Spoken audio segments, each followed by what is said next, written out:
આખરે યુવાનોની જીત થઈ, યુવાનોની એકતાની જીત થઈ, યુવાનોના હોંસલાની જીત થઈ. ધર્મેન્દ્ર પ્રધાને રાજીનામું આપી દીધું.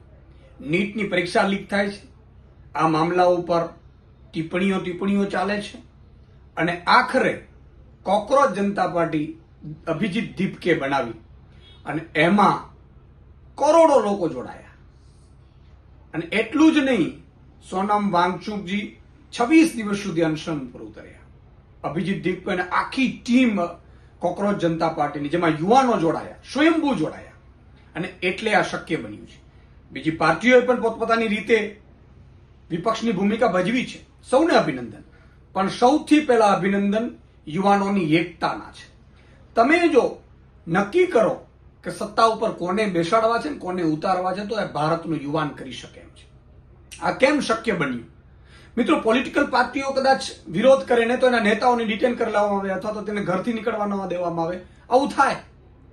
પણ જ્યારે આખી યુવા ટીમ જ્યારે બહાર આવે, 20 કરોડ યુવાઓ પોતપોતાના વિસ્તારમાં નીકળી જાય, એ પછી જજના દીકરા દીકરી હોય, નેતાના દીકરા દીકરી હોય, અધિકારીઓના દીકરા દીકરી હોય, આઈએસ આઈપીએસ ના દીકરા દીકરી હોય, અને બધા લોકો જયારે નીકળી પડ્યા, પોતપોતાની રીતે નીકળી પડ્યા. ફિલ્મના કેરેક્ટરો પણ ઘણા બધા એક્ટર્સ એક્ટ્રેસે ખૂબ બધો સહયોગ આપ્યો, સામાજિક સંગઠનોએ આપ્યો.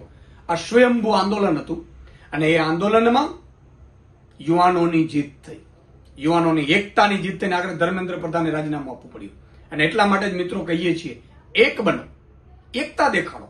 પાર્ટી પોલિટિક્સ કોણ છે સામે, ફલાણી દીકરી, અને યુવાનો ઉપર પણ ઘણા બધા આક્ષેપો કરવામાં આવ્યા છે. વિદેશથી ફંડ આવે છે ને અહીંથી ફંડ આવે છે ને આ તો ચીનના એજન્ટ છે ને.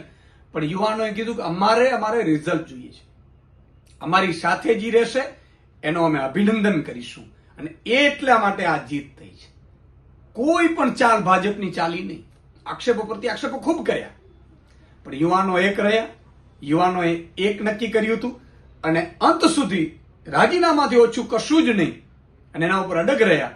અને આખી જેનજી જોડાઈ ગઈ. આ જેનજીની જીત છે. અને એટલે કહું છું, જેનજી બધું કરી શકે છે. જય હિન્દ, જય ભારત, જય જય ગરવી ગુજરાત.